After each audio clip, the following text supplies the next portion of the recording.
insane campaign. Thank you. Now, pause is moving because I got that right. I've been paraphrasing that all evening, but I got it right, so that's good. Did you just raise the volume, please? Adjust the volume? Yes, please. Maybe. So, do you want to have a twiddle behind the speaker? Specifically relating to volume, though. He's looking at it going, no, not really. No, there's no volume. No, is the answer. No, sorry. I will just try and be as volumatic as I can. No? All right, never mind. Okay, so Android. So gingerbread, ice cream sandwich, jelly bean, Kit Kat, lollipop. But enough about my breakfast. Thanks so much for Android having us here. I was thinking sweets. You know, it's nice, it's cute, it's working for you, but have you really explored the full potential of the Sweet OS? And so this is going to be my pitch to you tonight, is have you considered the vast array of insulting sweets that are on the market, and let's just say probably not necessarily English. Ass. That's ass chocolate. Now, see, the thing is with having a smaller screen, visual jokes will have to be described. I'm approaching this from the sensibility of it being accessible, you know? This is audio description. Crap? Crap chocolate, someone said yes, they've had that. Is it good? It's crap. Fart. Anybody fancy a fart right now? It's a crowded room. Okay, now we've done the insulting ones. I personally think this is a winner. Yeah. It's a little bit upsetting you've already gone past you. This is, you know, these are the ones you could have had. 4 delicious chances to have a gay time, by the way. This is which, you know, could equally be the next Android one again. Love beads. They're a candy jewelry set. Love beads. L's always come out, hasn't it? All right, M. Missing nuts. I can't quite figure out. Just buy a Snickers. Nut kiss. There's a theme going on with the nuts. Now this one. I was reliably informed by a colleague at work that this both exists and they've had it. I think it's Turkish. Any Turkish people here? Any Turkish? No Turkish? Alright, well I'm reliably informed this is a Turkish sweet that exists. Puppy dick. No, you've got a double whammy when you get to the S candy. I think one of them was more knowing than the other, but equally unacceptable. Now we get on to the nice options, because what else are you going to do for you other than unicorn bacon? Well, in my head, because I'm so innocent, I thought this is bacon for unicorns, as opposed to bacon made out of unicorns, which is a bit more sinister. And then, of course, there's Wiener Nugget, and who could forget about that? Yeah, thank you. So Android, this is my branding ideas to you. If you want to use any of those, it's going to cost you a lot more sponsorship in future. But I am willing to lease my skills. All right, we are 2. We are officially, we've done 2 full years. It's like, I know. I mean, we're heading into 3, but we are officially 2. We've done 2 years. So our first Pride is where Intertech was essentially formed, and it was a handful of eager beavers handing out notices and announcing their arrival and going, we are a thing. And indeed we were, because by the second Pride we had just over 100 people come and join us for the march. And if you've signed up to this Saturday, where we'll be marching, you might want to know that we're over 200 people by now. And that's not including all the ones, I know, right? That's not including all the ones who said they're going to bring friends. It's going to be absolutely massive. We're encouraging anyone to come and join us. You're allowed to wear your company branding and come and march as part of the Intertech group, because that's kind of the point. You don't have to have our stuff, although we do have very lovely goodie bags, and in large part funded by the companies that are on it and on my back: AOL, Google, Medallia, Microsoft, Natural Motion Games, Salesforce, and Vodafone. Thank you very much. And there's all sorts of goodies in here. I think you're demonstrating some glasses, Paul. Show them off. That's right. That is. I'm not going to show you the rest. Well, I might show you the flag because it's branded Google. Yeah, that's right. I'm not going to show you all the rest of it because it's a teaser for Saturday. But thanks very much for doing that, and do come along. Right. So I have estimated that if we continue growing at the rate we are, and we hope we do, that Intertech will become somewhat unwieldy in the future. And I've done some maths to demonstrate how I project our future, which is my role as director of Intertech. So this is some proper hard maths. Just to give you an idea, I've done a Venn diagram. So this is Pride, and this is Intertech 2015, and we're a part of it. We're pretty big, but you know we're like yeah. And then so if. And I think I've done the maths properly here, but I did study drama, so forgive me. X1 equals sum, which is, which was year 1. I went through this. X2 is 100-ish. Therefore, X1, X2, ... the future. I think I've seen that in a maths thing. Means by 2024, Pride will be entirely made up of people in the tech industry. I know, but only available on Android or iOS. Sorry, Windows Phone. So that's my theory of how we're going to progress. What's next? So we're going to be taking up the Shard. That's tomorrow night. It's going to be my first time, but I'm really looking forward to it. I hear there's a good view. No, we're going on a... This is dreadful, isn't it? We're going to do a radio interview with Gadio about, and some other groups might be there as well, I think, and we're just going to talk about what we're doing for Pride and publicise it. Pride is obviously the big thing. We are doing ongoing Intertech Do Hacks. So Google Campus, the other side of Google, have very kindly hosted us for a few of our mini hackathons, and we're working on several projects throughout that. Our biggest one of which is the ongoing mentoring plan that we're putting together to create a website to be able to put you in touch with people who can help your career. Big Data is one of our next events, but I've got to keep tight-lipped about that because it's not confirmed, but you've all requested it, so it's happening. Get in touch if you want to get involved, self-explanatory. And well done Intertech Ireland. I wanted to give a shout out to our cousins over in Ireland who have run Intertech over there for over a year now, I think. But they were very, very vocal and very active over the recent campaign to get equal marriage, which was obviously very successful. And so was the rest of the tech industry over there. Google, Facebook, Airbnb in particular worked with Intertech Ireland over there. Massively impressed with the amount of work they did and the impact they had. So just wanted to give a shout out over here for them over there. So round of applause for them.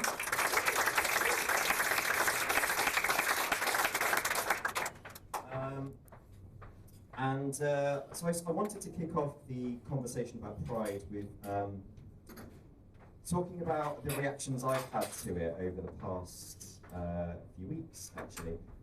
So I talk to the press now and then when they ask me what's Intertech, what is diversity in the tech industry and all this sort of stuff. And over the past 6 months, I've never been asked so many times, why do we need diversity groups anymore? Why do we still do Pride? Haven't you got everything you wanted? Which in itself is quite insulting. But you have to carefully craft these responses back. And while it's fantastic and we want to celebrate that we've got a lot of equality in law, a lot of equality in the workplace, it doesn't necessarily translate to culture, as I'm sure you all know. This week, in fact, a colleague of mine who is gay said, why are you making such a fuss about Pride? It's like, at the end of the day, I go home to suburbia with my partner and our kids, and we just get on with life and we don't need to shout about it. It was quite sad. And I said, well, my first response is maybe it's not about you. Maybe it's about other people. Maybe it's about thanking the people that came before you. Maybe it's about being visible for people who haven't seen so many gay people before, giving an example to younger generations, still talking about cultural change that needs to happen. And you know, yeah, maybe. And then today he said, so how's your week been? And so actually on Tuesday, I had a really good event. Intertech, well, I4 Intertech went and spoke at an event at Tower Hamlets for 14 to 19-year-olds. You might know Tower Hamlets has the highest rate of child poverty in the UK, and yet they're on the doorstep of Tech City, who have so far this year amassed 10 billion in funding. Billion is billion, isn't it? I almost didn't want to say it because I thought that's ridiculous. 10 billion in funding for maths this year, and they're on the doorstep of the highest rate of child poverty list. That's pretty shocking. So I went and spoke to them about how everything they have to offer, all their life experiences, will be worth something in the tech industry. I know we've got a lot of engineers in the room, but that's not the end of it. You don't have to do an engineering degree, you don't have to do a degree at all. I used to hand out free newspapers in Piccadilly Circus. It doesn't mean I can't do my job now. You just add things on top of experiences, and eventually you land up where you need to land up. And I said, these companies that are coming on your doorstep, you should go and say to them, hey, I've got something to offer you. I bet you don't have one of me. Just figure out what that is. Say yes to every opportunity. Even if your CV starts to look crazy, that's okay. It's all good. But if the only thing they can offer you is 100 new weird coffee shops, then that's not cool. You don't want to turn into San Francisco. I don't know if you've been there recently. It's pretty shocking. So that was a big rant. And so he said, oh, okay. So his conclusion to that was, so you went and spoke to a school group of kids about being gay in tech, and I went, yeah. He's like, oh, I wouldn't have done that. And I said, oh, why? He's like, oh, I wouldn't feel comfortable about it. They'd probably just, shout loads of abuse and stuff. Like, right. So your two reasons for not getting involved in something LGBT in society, they're quite conflicting, aren't they? One's because everything's okay, and the other's because everything's not. And that shut him up. So, without further ado, I'm going to stop ranting and hand over to our panel. I think I'm just going to let you introduce yourself one at a time with the following question, if that's okay. So my first question really is just, why is the group you're representing marching in Pride? And by the way, Pride is not necessarily London Pride, it's Pride around the UK. Who wants to answer first? Chris. You were looking at me with like quite intense eyes, and I thought, what do you do? Terrified eyes. Thank you. Well, I mean, we talk about it in the way you framed it a second ago, which is why do we need Pride? That gets asked a lot, and you should be grateful that we're in a time where that question doesn't seem absolutely outrageous. Things are a bit better for people. But if you're asking why we're marching in Pride on Saturday, it's because in this country you're still 6 times more likely to commit suicide as a child if you're LGBT. Teachers still aren't trained to deal with homophobic bullying in schools. And the most important thing to remember, when you get to Trafalgar Square on Saturday, and you stand there, having the time of your life, dancing, singing, whatever it is you do. Remember that it was only 4 or 5 years ago that somebody was murdered in that square for being gay, in broad daylight. So if anybody says to you, why do we need Pride? You say, well, we need it until it stops. We need it until things get better. We need it until we don't need it anymore. So that's why we're marching in Pride. We're also marching against the party. It's fun. It's people say, oh, well, the politics has gone from it, but that's not a bad thing. The politics has gone from a lot of it because things have got better. You imagine sort of 5, 10 years ago, could you think that any of us could get married? Did you think that any of us could adopt children about 20 years ago? Did you think it would be legal if you were, around back in the 50s? Things have changed, things have got better, and Pride is your opportunity on Saturday to celebrate that and realise, actually, we've got a lot to appreciate and we've got a lot to be thankful for.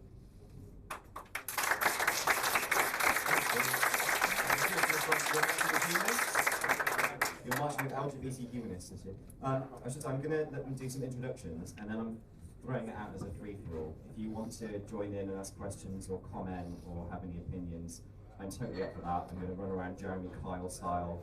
But bear in mind, I do have this lead, so if there's someone at the back, there might be some garrotting going on, snaking around, but I'm up for that, it's cool. But I'm going to let people introduce themselves first. Do you want to go next time? Derek from Open Doors London. Hi everybody, I'm Opening Doors London. Opening Doors London is the organisation that from older, 50 plus, lesbian, gay, bisexual, transgender people in London. We have 1,000 members. We're the biggest older LGBT organisation in the country.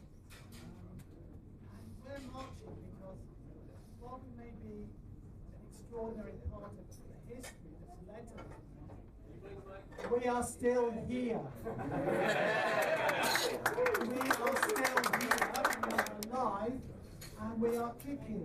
And we have good reasons to kick, because the services that we rely on do not treat us with the full respect that we deserve. The full recognition of our differences and different life experiences as held as being gay, bisexual, transgender people. And we're here because of marching, because in the words of one of our opening doors service user ambassadors who died in Ukraine, and who said to me, equality is not enough. We require liberation. And that's a slogan he took from the GLF. The GLF was the organisation that organised the very first Pride March in 1972. And some of our members were actually on that march. And that's why we'll be marching.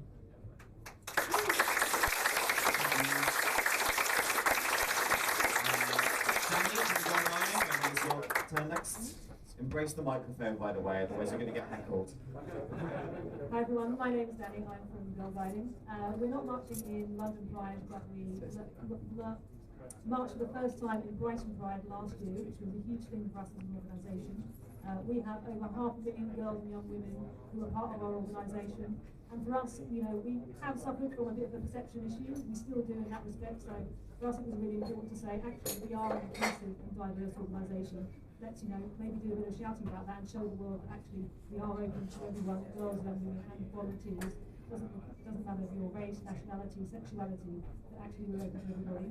And actually, following the Pride event, actually, we've been approached by local guiding, and lots of local guiding groups have actually then gone to their own Pride. So we're at Birmingham Pride, we're going to Manchester Pride, and actually it's really good to see that, similar to what Chris was saying, actually we have got access to a whole generation of new girls and young women coming up, and we want to show them actually it's okay to be whoever you are, and you know you can be part of our organisation, go into the wider world, and that's why we're much like Pride.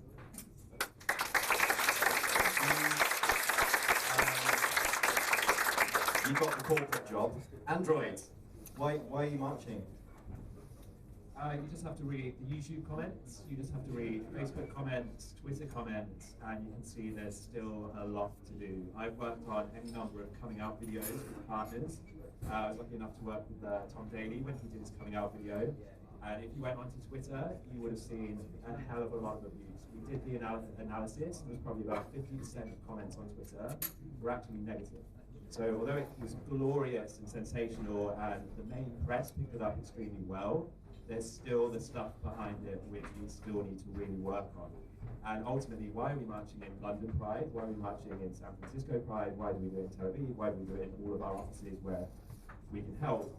It's essentially because it's the right thing to do, and we've got a powerful brand people listen to. So that's not just around Pride, that's around when the Sochi Olympics were around, we took a stand with that doodle. We've done plenty of YouTube hashtags like how to love, how to play, and we do it because it's the right thing to do. We're in a very powerful position, and ultimately we do it for the right reasons and not for branding. If you go onto any of our videos where we recently launched the And Proud Parade, which I might be able to explain later on, if you go onto those videos, there will always be the people commenting, and it will be the same for any brands that you work at, saying you're just jumping on this because it's the bandwagon to jump on.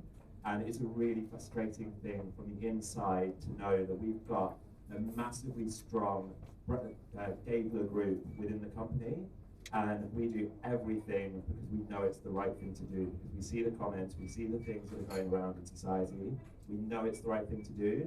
And if any brands out there are like struggling with that same thing, our advice is always plow on through, know you're doing it for the right reasons, and know that if you're going to get a little bit of backlash on it, doesn't matter, because you're doing such a good thing. We've got such a powerful position in all the roles that we have.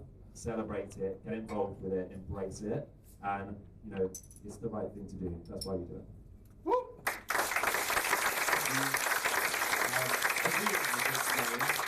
The Android PlayStation and Pride over there. I might throw open to the floor already.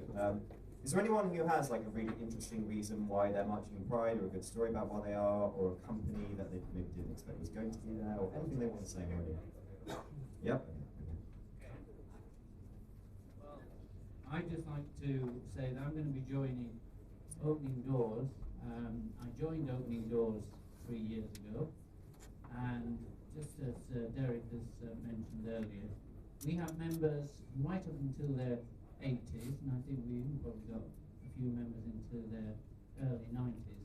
So I just want to assure you that even when the gym pad expires, the Freedom Card's on the way. There's plenty to like, and we will be showing that on Saturday.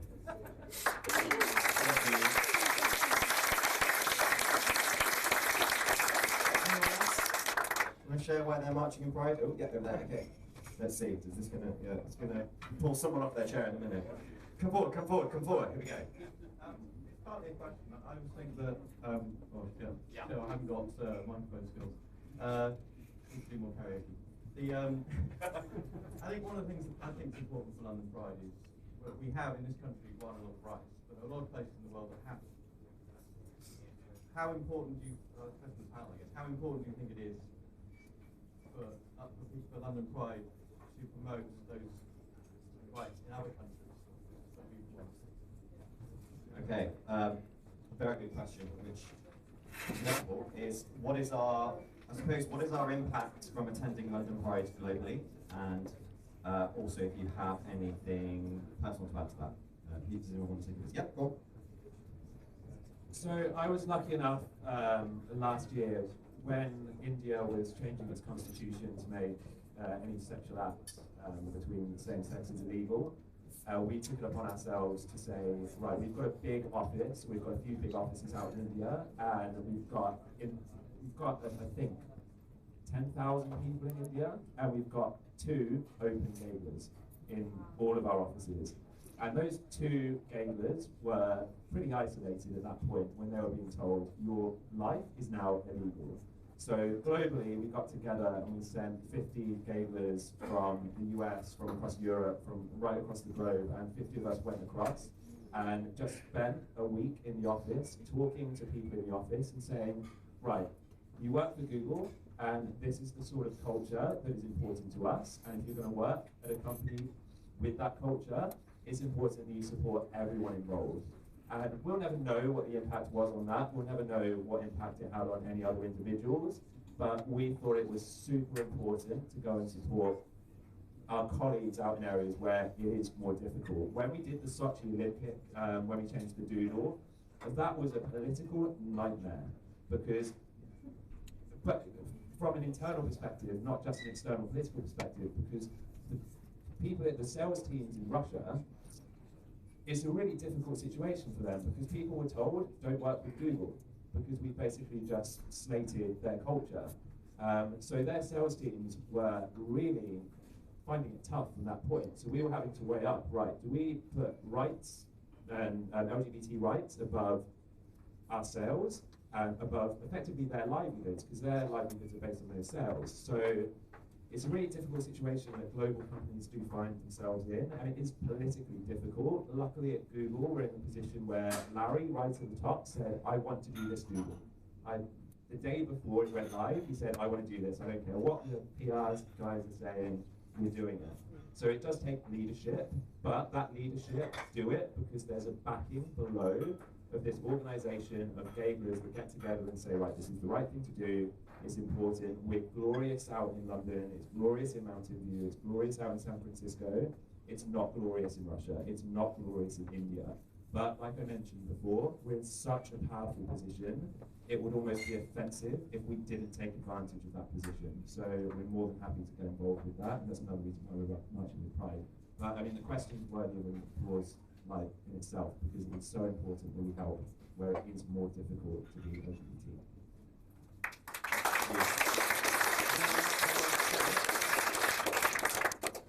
That's a very good question, and I don't have a magic answer beyond saying that a lot of people in politics and business need to get some guts.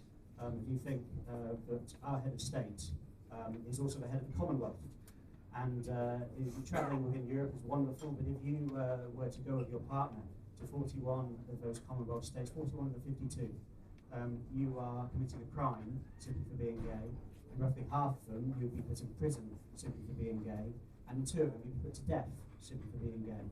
And it's frankly bizarre that we are the head of that group of nations. We don't tend to criticise it too much, we don't tend to talk about it too much, and I think it's rather about time that our own elected politicians, even if the Queen has to remain politically neutral, stood up and said, hang on a sec, if we're going to be part of this group of nations, we need to make sure that they respect human rights. I think it's the first Intertech event we've had that we've really kind of laid into a queen.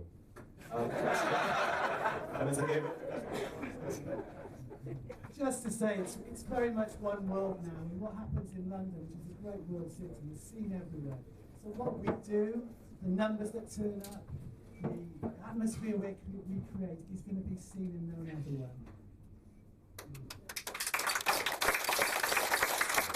right. Before we go further, because otherwise I might forget, can we just explain what's going on over in the Androidify bench over there, and there's a prize? Don't forget to mention that. I didn't know there's a prize, but I'll say there's a prize. So essentially, last year for Pride, we did a YouTube campaign called How to Play, which is around the World Cup. They funded our parade, which was great, our float. This year we needed money for our float, so we went to Android, because I happen to live with the head of UK marketing, and I said, let's do a campaign. And the campaign, sensationally, we thought the idea was so good, and the global team thought it was so good, that it went from London right the way across to all of our global offices. And the campaign is essentially the And Proud Parade. So the And Proud Parade allows anyone across the globe to go onto androidify.com, create a cheeky little Android of themselves. We've changed the settings so you can do it in a kind of pride way, so there's lots of feather boas. And then if you tick the box, you can then go into the And Proud Parade. The And Proud Parade is the first ever digital online global pride parade. And on our floats in both San Francisco, New York, and London, you'll see everyone, well not everyone, a selection of global Androidifies marching with us. So we've attempted to bring as many people across the globe into march in this global campaign. And if at the back of the room you're so inclined, you can Androidify yourself, you can join the And Proud Parade. You can parade with us on the day if you're not able to, through the nature of the internet. We think it's a great campaign, people have really bought into it, and we would love for you to get involved in Androidify yourselves. It's good fun, and there's a prize for the best one. From my head, Andrew, if you're around, you can explain. You have to say that your location is Intertech London. Intertech London. So you put your name, you put your location, Intertech London, and you will be potentially winning a prize tonight.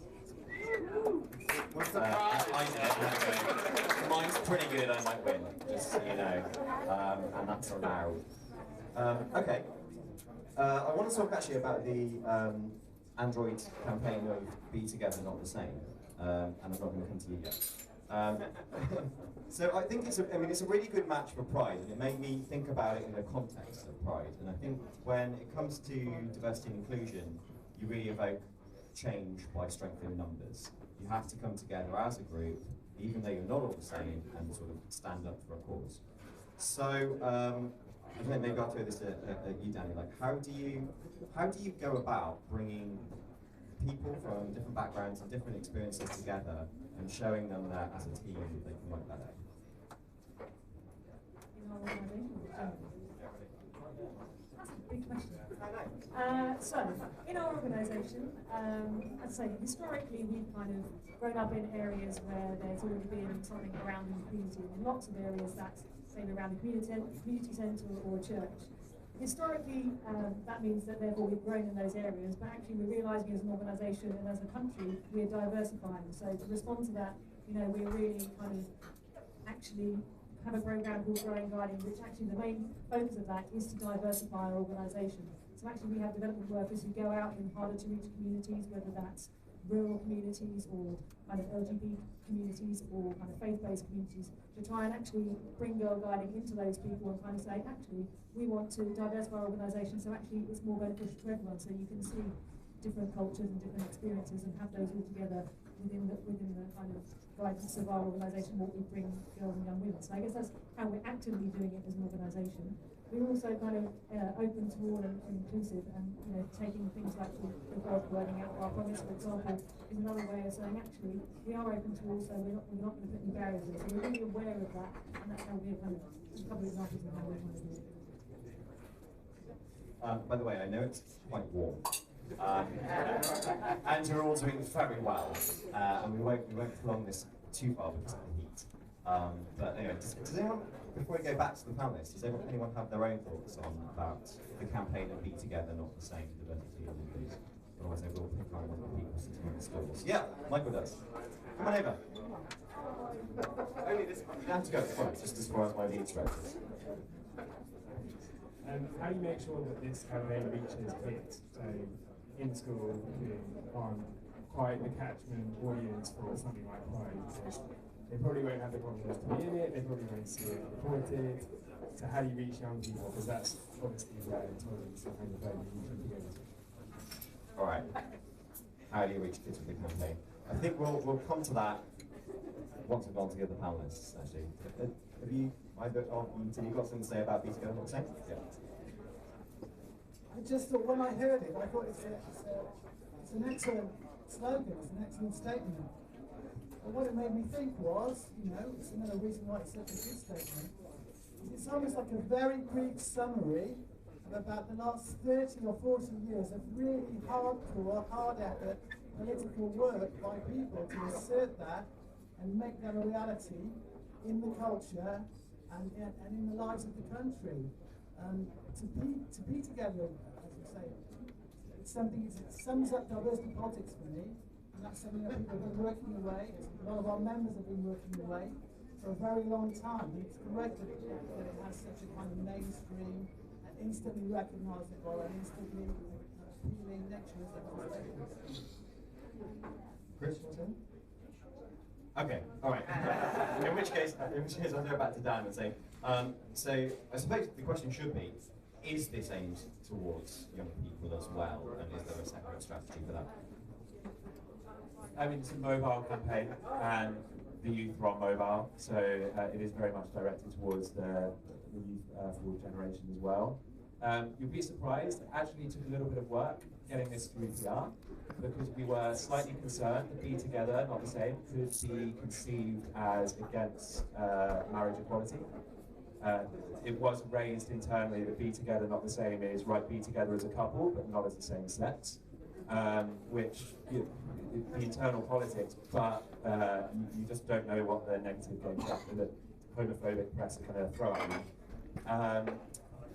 The way that we run the campaign is very much in a kind of youthful way, so it's all about gamifying, it's all about playing games on mobile and getting involved through that way, which is very much orientated towards the younger market. But as well, our brand advocates, we try and make sure are very much youth orientated. So with this campaign, you might have seen a slightly misguided Twitter chain through, I think it started off with the Android tweets, then it went through to, I'm struggling to remember now, I think it went through to Conchita Wurst, then it went through to Kylie Minogue, and Kylie said, who's in to the campaign? So she was like, I'm in, who else is in? And then Tom Daley didn't reply directly to the tweet and just said, I'm in Kylie Minogue. So, but for anyone that didn't follow the Kylie Minogue was a little bit confused. There were plenty of comments, why are you in Kylie Minogue? But we've got Sam Smith involved, Jessie J, Tom Daley, so we try and work with people that are going to, one, be happy to get involved with the campaign, and it's difficult for these guys, because ultimately Sam Smith probably can't work with Apple anymore, because he's done an Android campaign for free, and all he did was throw some money towards a charity that he wanted to. So we try and work with influencers who are relevant to the youth audience, because I'm from a teaching background. Before I joined Google, I was a sixth form teacher doing business and economics, and like to your point before, you're not taught anything about how to deal with homophobic bullying or any bullying from that sort of perspective. And you're definitely not given any training in how to deal with it in sex education or whatever. So again, it's one of those things where we are in a powerful position where we do hit just so many people of that age group through the platform, same as Facebook, same as Twitter, Google Plus. I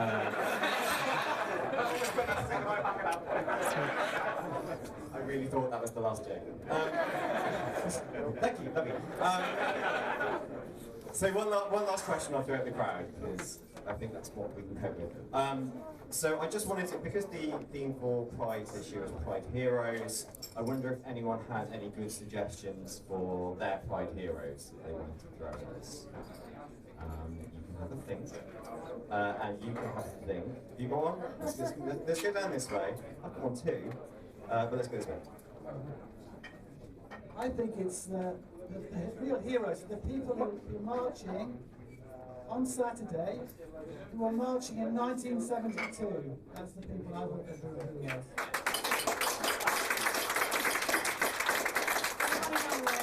For me, some of the real heroes are the people who are marching for the first time. For me, the first time was 2005, and that was pretty late to the party. But no, that was a really, a huge experience for me, so I think that's...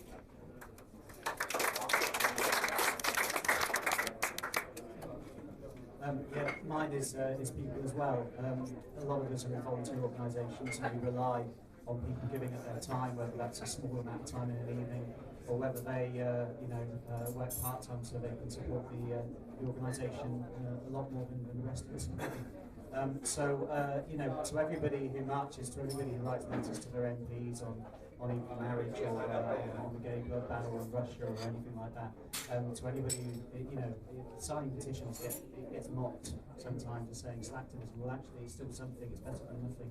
Anybody that organises a campaign, anybody that does the littlest thing, delivering letters in your street about whatever LGBT thing you're doing in your town, those are the real heroes. I think it's very easy to pick someone that's famous, but this is all a joint effort. We all manage it because everybody chips in.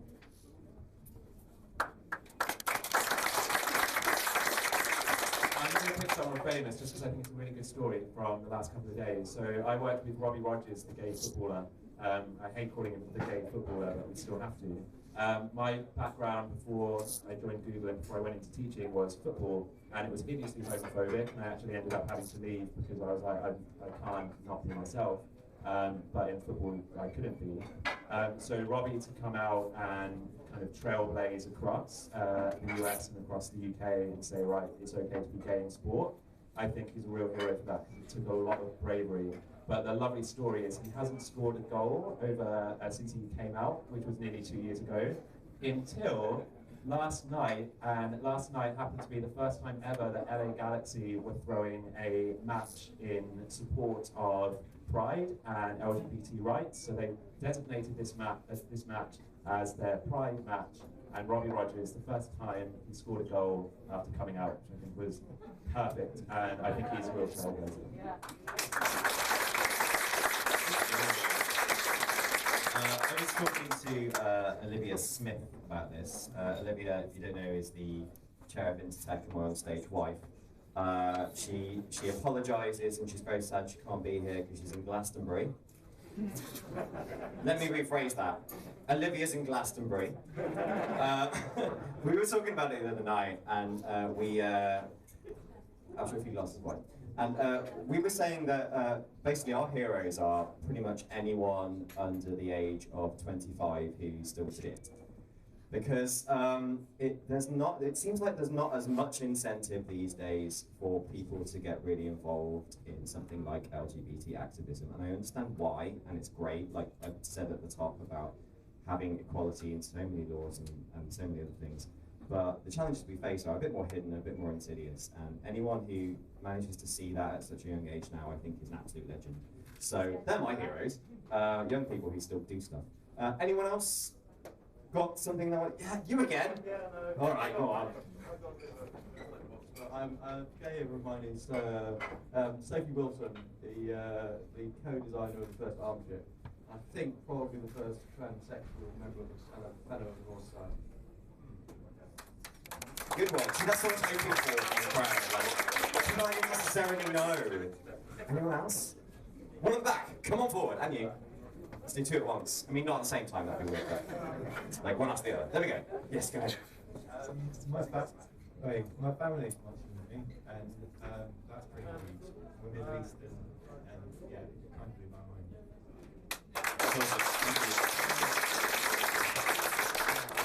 Thank you.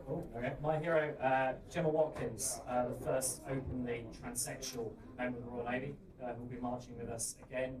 And a reminder to all of us that even in progressive environments where we've got gay marriage, where actually the LGBT bit is fairly well on the track to being sorted, that T is still really underrepresented. And still needs a lot of work, a lot of hard. Now we're going to you live almost at the end, Andrew, open the door. Thank you, Andrew. Like a beetroot. Anyone else got someone to share? Over here, good. You'd probably be doing injustice without having an event on the internet without having Alan Turing as a hero. I mean, he was gay, he invented the computer, and you see great things like the Imitation Game over the last year that actually put that out to the public with part of his life. So yeah, absolutely Alan Turing. In Westminster, so. Local boy. Anyone else? Oh, hello. Sarah Brown, first transsexual elected official in the UK, and when Stonewall gave an award to Julie Bendel for bigotry, she led the protest against that. So. Thank you. All right. One more for one more, or shall I wrap it up? Yeah, fair point. Yeah. Yeah, it's coming in now. This is nice. Thank you everyone for listening. I think it's a conversation that will probably never ever end. Why do we have Pride? Why do we need it? What do you think about it? Hopefully it's something that will give you inspiration to continue socialising and networking into the rest of the evening. If I have one ask of you, in gratitude for the boost we give you, it's to embrace the idea of Be Together Not the Same from Android, and actually have, not just say who are you and what do you do, but have a conversation with someone you've never spoken to here before. I know a lot of you are Intertech regulars and you'll probably be gravitating towards the people you usually talk to, but embrace someone new. Actually have a conversation and say, what do you think about Pride? Who are your Pride heroes? And take this with you, but probably take it outside, otherwise you might all expire. One last massive thank you to the panelists, Danny from Go Guiding,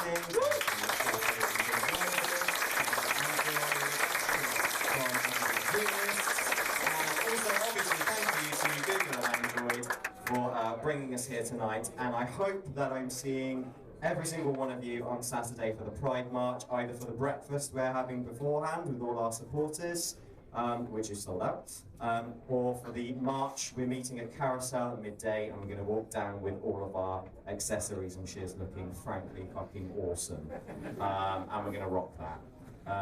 Yes, great. See you Saturday. Thank you very much. Goodbye. Oh, do the Android button. Do the Android button. We'll ask for it later.